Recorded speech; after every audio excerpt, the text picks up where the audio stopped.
होली की आत्मा।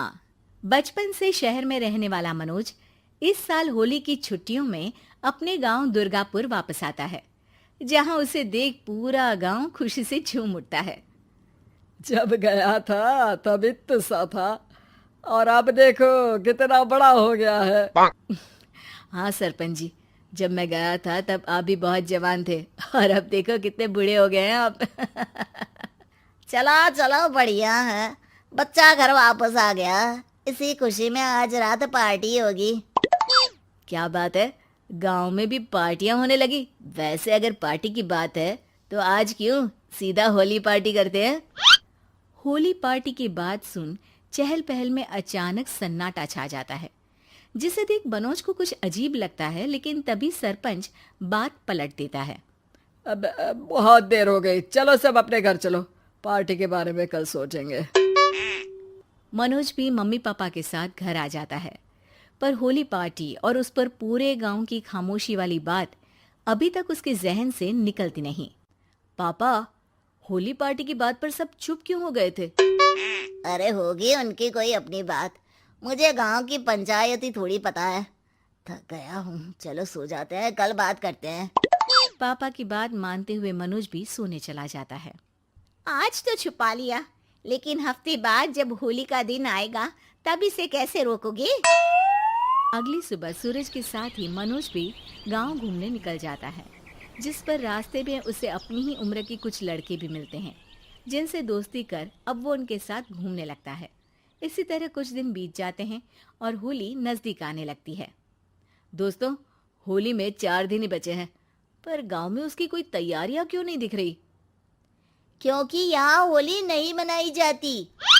अरे पर ऐसा क्यों? वो राजा भूषण। अरे तुम 4 दिन के लिए आए हो, क्या इतना सोच रहे हो? चलो कुछ खाने चलते हैं। इसी के साथ एक बार फिर होली की बात को टलते हुए देख मनोज को शक होने लगता है। वो घर पहुंचते ही इंटरनेट पर अपने गांव और राजा भूषण के बारे में जानकारी निकालने लगता है। क्या? मुझे आज तक ये नहीं पता था। ऐसा कैसे?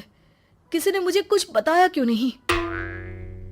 सारी जानकारी लेने के बाद मनोज गांव वालों या अपने मम्मी पापा से कुछ पूछे बिना खुद ही उसकी सच्चाई के बारे में छानबीन करने लगता है, जिसके चलते वो राजा भूषण की हवेली में पहुंचता है।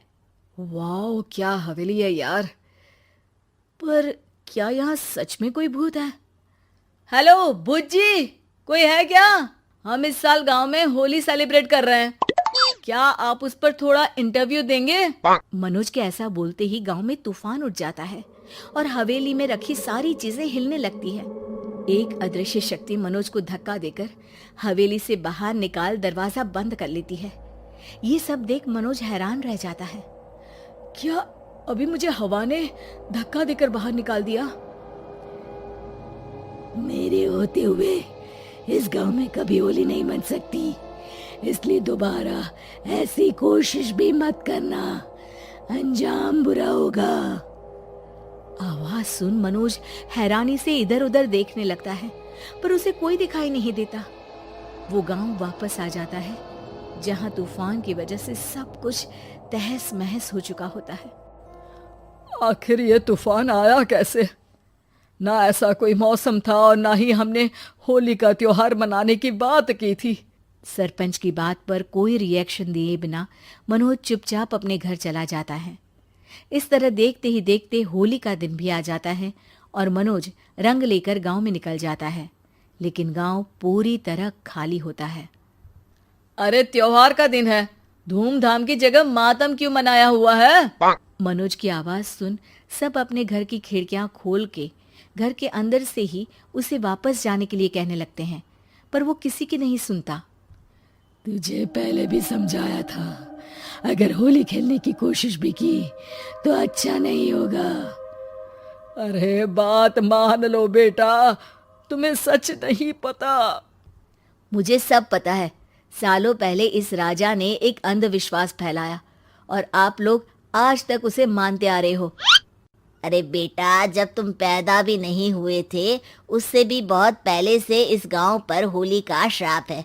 अगर गांव में होली का त्योहार मनाया जाता है तो प्रलय आना पक्की बात होती है।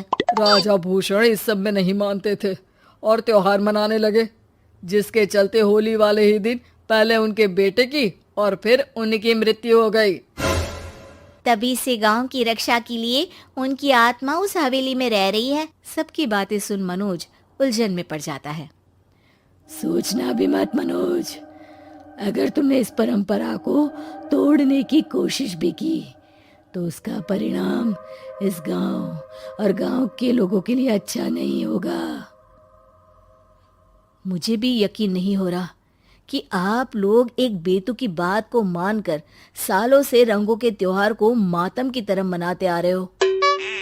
मनोज किसी की कोई बात ना मानते हुए पूरे गांव में रंग बिखेर देता है, जिसके तुरंत बाद वहां तूफान के साथ बिजलियां गरजने लगती है। अचानक मौसम में ऐसा बदलाव देख जहां मनोज कंफ्यूजन में आ जाता है, वहीं गांव वाले डर से सहम जाते हैं।